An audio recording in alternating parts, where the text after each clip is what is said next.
नमस्कार दोस्तों, मैं प्रमोद शर्मा आप सभी का स्वागत करता हूं अपने चैनल पर। तो हमारे चैनल को प्लीज़ सब्सक्राइब कीजिए और साथ में बेल आइकन दबाइए ताकि हमारी अगली वीडियो की नोटिफिकेशन आप तक पहुंच सके। तो एडजेक्टिव के पार्ट में आपका स्वागत है। हमारा आज 12वां रूल चलेगा। Circular, complete, entire, ideal, impossible, preferable और यूनिवर्सल आदि एडजेक्टिव की तुलनात्मक डिग्री नहीं होती। ठीक है, तो आपको याद रखना है कि इनका कोई कंपैरेटिव, सुपरलेटिव, पॉजिटिव ऐसी कोई डिग्री नहीं होती। हमेशा इनको इसी रूप में यूज किया जाता है। ठीक है, याद कर लेंगे। Circular, complete, entire, ideal, impossible और प्रेफरेबल, इनकी और यूनिवर्सल की, इन सब एडजेक्टिव की कोई तुलनात्मक डिग्री नहीं होती। सही है। 13वां रूल, फॉर्मर, लेटर, अपर, इनर, आउटर, एल्डर, हिंडर और अटर आदि कंपैरेटिव डिग्री के एडजेक्टिव हैं। तो ये सब आपके कंपैरेटिव डिग्री एडजेक्टिव हैं और आजकल पॉजिटिव डिग्री में प्रयोग होते हैं और उनसे पहले टू या देन नहीं लगता। ठीक है, तो हमने लिखा Ram and Shyam are two friend, the former is very clever. तो इसके आगे यानी इसके पहले टू या देन नहीं लगा तो दा लगा है, सही है। He is an utter failure in business, तो जो अटर है इसके आगे देखो टू या देन नहीं लगेगा तो ये सही है। ठीक है। साइज और लेंथ के एडजेक्टिव प्राय शेप और विड्थ के एडजेक्टिव से पहले रखे जाते हैं। साइज और लेंथ के एडजेक्टिव प्राय शेप और विड्थ यानी चौड़ाई के एडजेक्टिव से पहले रखे जाते हैं। अब बिग राउंड टेबल, ये आपका सही है। बिग जो है ये साइज है और राउंड जो है ये शेप है, तो आपका साइज पहले आएगा, शेप बाद में आएगा। ठीक है। अ टॉल थिन गर्ल, तो टॉल लेंथ है और थिन जो है ये आपका विड्थ है, ये बाद में आएगा। ठीक है, तो ये सही है। अ लॉन्ग नैरो स्ट्रीट, तो लॉन्ग लेंथ है और नैरो विड्थ है, तो ये सही आएगा। ठीक है, तो ये भी आपका सही हुआ। जब दो रंगों के लिए एडजेक्टिव का प्रयोग करना हो तो उनके बीच एंड का प्रयोग किया जाता है। जब दो रंगों के लिए एडजेक्टिव का प्रयोग करना हो तो उनके लिए एंड का प्रयोग होता है। तो अ ब्लैक एंड व्हाइट ड्रेस सही है, अ रेड एंड व्हाइट फ्लैग सही है, ए रेड व्हाइट एंड ग्रीन सही है। जब तीन रंग होगा तो आखिरी दो के पहले एंड आएगा।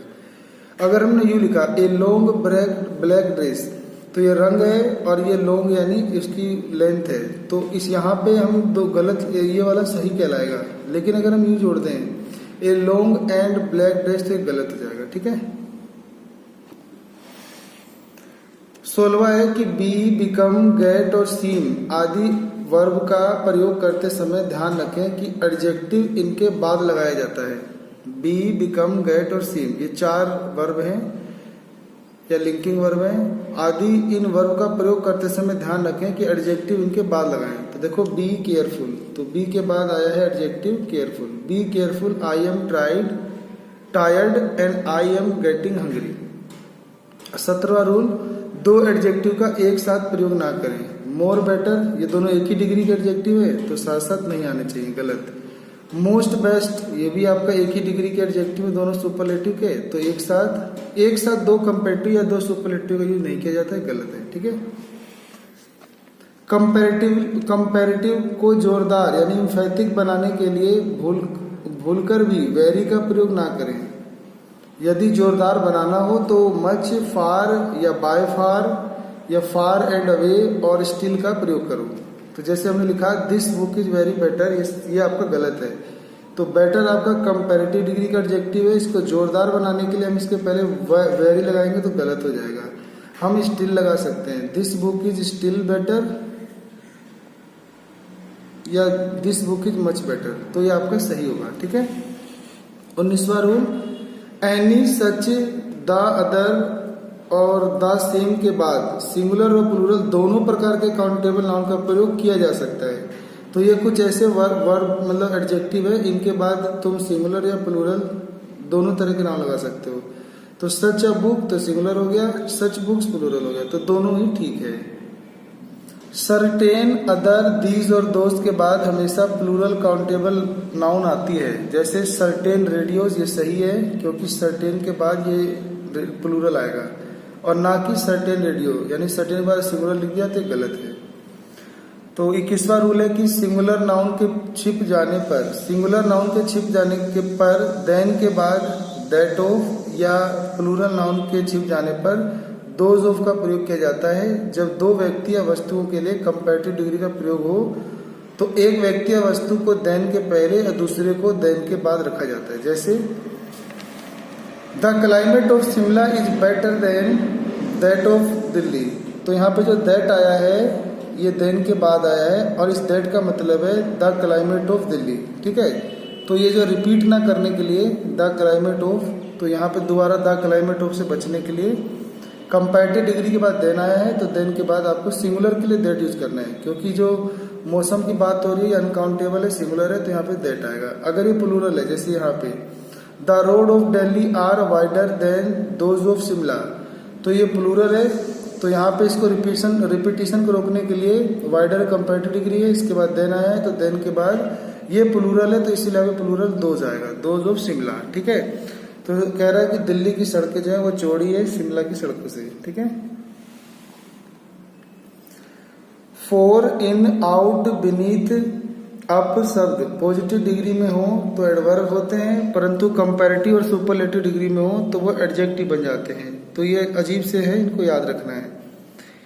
Four in out beneath up आदि शब्द पॉजिटिव डिग्री में हो तो एडवर्ब होते हैं, परंतु कंपैरेटिव और सुपरलेटिव डिग्री में तभी एडजेक्टिव बनते हैं। तो he has a girl by his farmer wife, तो नाउन से पहले लिखा है तो इस समय एडजेक्टिव है, और एडजेक्टिव है तो कंपैरेटिव डिग्री में, क्योंकि ईआर पे खत्म हो रहा है तो सही है। What are the radii of the inner and outer circle, तो देखोगे इनर एंड आउटर सर्कल में कि जो इनर है और जो आउटर है ये दोनों आपके नाउन से पहले आए हैं और ये कंपैरेटिव डिग्री में लिखे हैं, तो ये दोनों ठीक हैं। I live in upper storey of the house, storey माने पहली मंजिल या मंजिल पे रहते हो, तो मैं ऊपर के मंजिल पे रहता हूँ घर के, ठीक है। तो यहाँ पे जो अपर है ये आपका नाउन से पहले आया है, तो ये आपका इस समय कंपैरेटिव डिग्री है, सही है, ठीक है। डिग्री एडजेक्टिव, तो डिग्री लेस एडजेक्टिव, तो ये कुछ ऐसे एडजेक्टिव होते हैं जिनमें डिग्री लेस होता है, यानी इसमें कोई डिग्री नहीं होती, हमेशा इनको इसी फॉर्म में लिखा जाता है, ठीक है। इनका कंपैरेटिव सुपरलेटिव नहीं होता। Absolute, American, annual, atomic, blind, blue, botanical, chemical, chief, circular, complete, dead, dumb, entire, excellent, extreme, full, golden, head, impossible, Indian, lunar, major, matchless, milky, monthly, oblong, parallel, perfect, rectangular, right, round, solar, spherical, square, triangular, unique, universal, unmatched, unparalleled, whole और Rome. तो ये जितने भी adjective होते हैं ये degree less होते हैं, इनमें डिग्रियां नहीं होती। ये सभी शब्द स्वरूप में तो पॉजिटिव डिग्री हैं, किंतु अर्थ में सुपरलेटिव डिग्री को प्रकट करते हैं। तो ये सब लग रहे हैं पॉजिटिव लेकिन है सुपरलेटिव। इन्हें नॉन ग्रेडेबल एडजेक्टिव भी कहा जा सकता है, जिसकी श्रेणी या मात्रा ना हो सके। जैसे हर ब्यूटी इज अनमैच्ड, उसकी सुंदरता अतुलनीय है, अतः इसके आगे ना तो मोर लगाकर कंपैरेटिव और ना ही मोस्ट लगाकर सुपरलेटिव बनाया जाता है। ऐसे एडजेक्टिव को डिग्री लेस एडजेक्टिव भी कहा जा सकता है। तो आप इतना याद कर लेंगे और ये भी याद रखेंगे कि आजकल फुल, फुलर, फुलेस्ट चलने लगा है और perfect, more perfect, most perfect भी चलने लगा है और इनका प्रयोग होने लगा है। तो हमने इस वीडियो में हमने रूल के बारे में पढ़ा कि एडजेक्टिव का कैसे कैसे रूल किया जाता है, किन वर्डों के पहले क्या होता है, कब इनको सुपरलेटिव बनाते हैं, कब कंपैरेटिव बनाते हैं, कब कहाँ ये यूज होते हैं। ये आपको जो रूल बताए हैं ये बड़े काम के रूल हैं और बिल्कुल आप इसे याद कीजिए। तो मिलते हैं हम आपसे अगली वीडियो में और उसमें भी हम आपको कुछ और रूल बताएंगे एडजेक्टिव से संबंधित। और हमारे चैनल पर जुड़ने के लिए हमारे चैनल को प्लीज़ सब्सक्राइब कीजिए और बेल वाले आइकन को भी दबाइए। ऐसा करने से आपका कोई पैसा नहीं कटता है, आपका इसमें कोई भी नुकसान नहीं होता है। इससे बस ये होता है कि आप हमसे जुड़ जाते हैं और हमारे वीडियो की लिंक जो अगली वीडियो होती है उसकी नोटिफिकेशन आप तक पहले पहुंच जाती है। तो इन चीज़ों के लिए आप प्लीज़ हमारा चैनल सब्सक्राइब कर लीजिए। आपका अपना कीमती समय देने के लिए बहुत बहुत धन्यवाद।